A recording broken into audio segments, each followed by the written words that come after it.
Right now, joining us from Seahawks training camp, Quandre Diggs, Seahawks safety. Quandre, how you doing, man? I'm good. How you guys doing? Well, we're doing great. Thanks for being with us. I know we had you briefly a couple weeks ago as you were on the golf course, but today we can kind of focus. Get you in your home today. Exactly. Yes. I saw you do something yesterday I don't think I've ever seen at practice.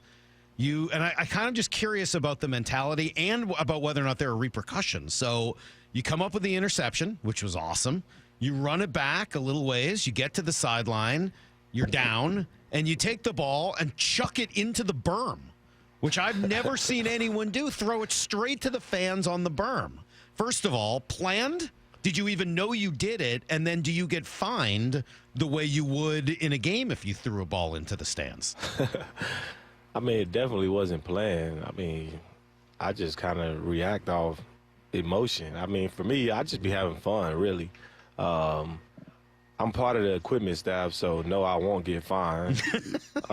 So, it's just me having fun, enjoying the fans being at practice. And at the end of the day, it's about making the game fun. And for me, why not be the first person to throw the ball in the stands and let the fans enjoy a game ball? And, whoever caught it, I hope they got to enjoy it. And there's a good story there. I don't know. You didn't see what happened with the ball?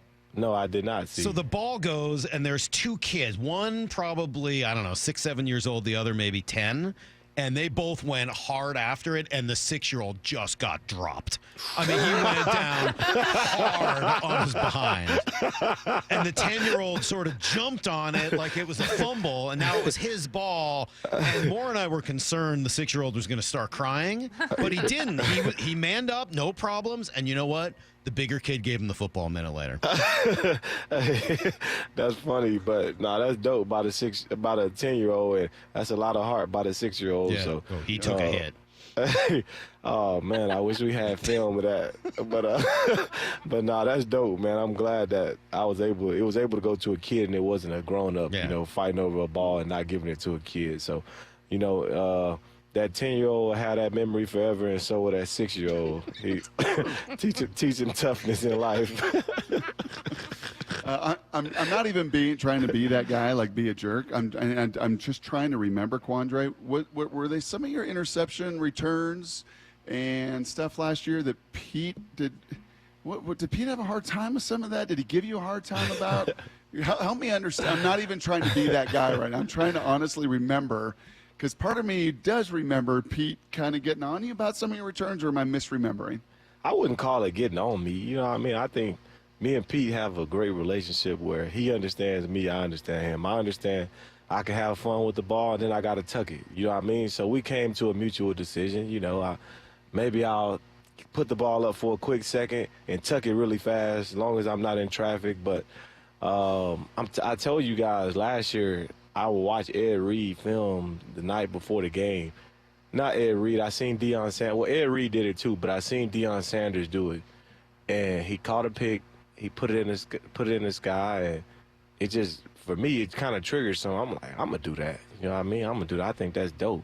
So the next day, I got a pick against the Jets, and I'm like, yep, that's me. I'm gonna do that. So I did it the next week too. So I'm like, I'm gonna do it every time if I get a chance. So. I promise to be careful with the ball. I told him, I'm a former quarterback, so my awareness is pretty high. So we'll work through it. I'm sure they'll kill me in a team meeting here in 10 minutes. Which is better, a pick or pummeling a receiver over the middle and causing a fumble? I mean, for me, I want to get the interception. I'm going to be honest. I love tackling and hitting people, but if I can get a pick and really change the momentum of the game, and you know what I mean? I think that for me, that's a win, and that looked good on them stats. And you know what the stats mean? Great stats, great money. Well, they're supposed to get you some more respect around the league too. They're supposed to get you on top of lists, but they don't seem to.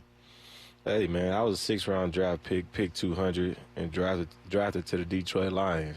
You know what I mean? I ain't never had the hype, so for me, I just got to go take it. He is Quandre Diggs. Quandre, I'm curious, 6 days into camp, what has stood out the most to you? I think the team camaraderie. I think we are a very close team. Offense, defense, special teams, and we have a good day. We still there for the offense. The offense has a great day. We there for them. It's it's just what it is. You know what I mean? Like, somebody got to have a good day. You know what I mean? It can't. You know what I mean? It's not going to be us winning every day. It's not going to be them winning every day. And at the end of the day, you know, we're making each other better. So that's what's really been the fun aspect of this camp, is just like how everybody vibes together. Everybody knows their roles. And at the end of the day, it's a brotherhood, and we enjoy being around each other. Like, we truly enjoy. And I think last year is what really, you know, brought us all together, with everybody doubting us. And, you know, we going out there being able to do something special. How has Bobby added to that? It's been great. You know what I mean? He just fits right in. You know what I mean? He's a jokester.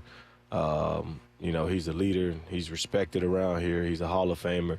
And, I mean, he is the Seattle Seahawks. So, at the end of the day, him coming and fitting back in, I mean, we're adjusting back to him. You know what I mean? Because at the end of the day, he built this culture. He was part of the foundation of building this culture. So, for him, he knows what it is, and we follow his lead. What was going on with him and DJ Dallas yesterday?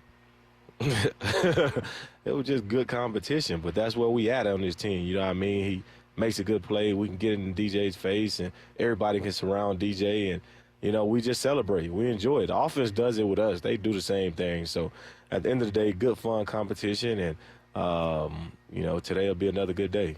Quandre, that's what it feels like. It feels like, at least through the clips and the highlights and even the videos that the Seahawks have put out in the social media realms, it's been, hey, there's been some touchdowns, but then there were 3 picks yesterday, and then there were, you know, some big plays, and I'll tell you one that jumped out a little bit, just because it jumped out a lot last year, was stopping the run. Kenny McIntosh had a beautiful run, and I know you're not in pads, but he cuts it back across the field and makes another cut and kind of gets out. And a lot of Seahawks fans were hitting me up like, hey, man, how are we going to stop the run this year? How are we going to stop the run? Because that looked too much like last year at times, where you're at the third level in that running game, and it's you having to deal with a lot of that. How do you think, from your safety perspective, the guys in that front can impact the run game more this year?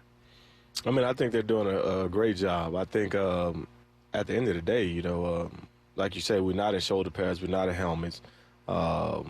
It's literally combine drills with a helmet on, you know what I mean? So he's made some great plays, don't get it wrong. You know, Kenny's a great back. I was surprised to see him fall to the 7th round, because, of course, you watch Georgia on TV, he's making great plays, he's doing those things. So I'm not surprised by that, him making great plays. But at the end of the day, it's been a lot more good than it's been bad, you know what I mean? And he's made some plays where, of course, you come out here for camp, the running backs break through the second level. Bobby has already tapped his hip.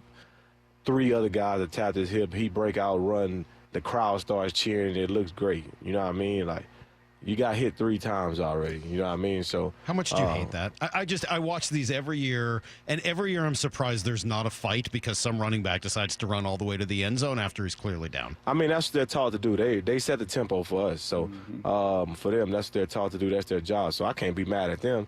It's more of the fans not understanding the game. And okay, I understand he broke, and it looks like he broke a 30-yard run. But like I say, he's been touched 3 or 4 times, so he would have 3 or 4 bruises on him from getting up, from guys tattooing him. So let's not get carried away. But like I say, Kenny's been making great plays, and you know, today we put on pads, so we'll see. And along those lines, put your helmet on, your thinking cap on here, Quandre, and I'll give you a second to think about it as I ask the question. Has there been a player or two over the course of your career where you're like, all right, I mean, he's good in shorts. He's good in shorts, but then the pads come on, and he's a creature. Then the pads come on, and this guy can really play the game of football. I got a great one for you. Yeah, go ahead. So last year, I'll never forget, K9 comes out here, and he's going crazy. I'm like, hold on, we're going to see when these pads come on. Like, is he really, you know what I mean? And he comes out here, and he's doing the same thing with pads on, and he's doing it in the game. I'm like, yeah. I knew he was legit from the first day I see him at practice. Like, I'm telling you, like, it was last year, and I remember telling people, I'm like, bro, we got the best young running back in the NFL. And people was like, who? I'm like, you going to see.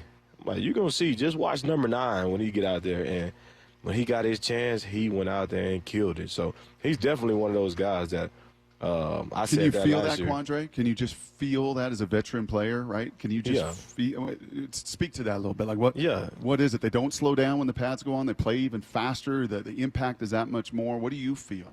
Yeah, I agree. I feel like you can just see it. You can see that this guy, no matter if it's shorts and helmets or You know what I mean? You in the parking lot, it doesn't matter. This guy's a football player, you know what I mean? And he really enjoys the game. So you can see that, you can feel that, and you can tell the guys who's really, really in it and really got a chance to be really, really good. I knew that from Reek from the jump. When I seen him in training camp, and the training camp he was having, I knew he had a shot to be really, really dang good. And, I mean, looks really good to me. Well, we got to let you go here in a moment, but I'd just ask you, is there anybody in this camp, other than the 10-year-old who trucked the poor 7-year-old kid, is there anybody else at camp that you're excited to see today because you already kind of like what you see and you want to see it in pads? I'm excited to see Mike Moores. He's been making a lot of plays.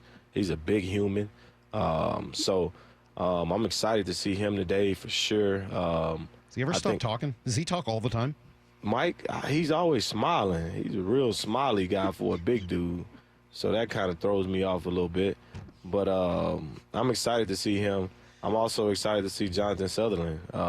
He's been making some plays since OTA. Yep. So let's see. Cool. You know what I mean?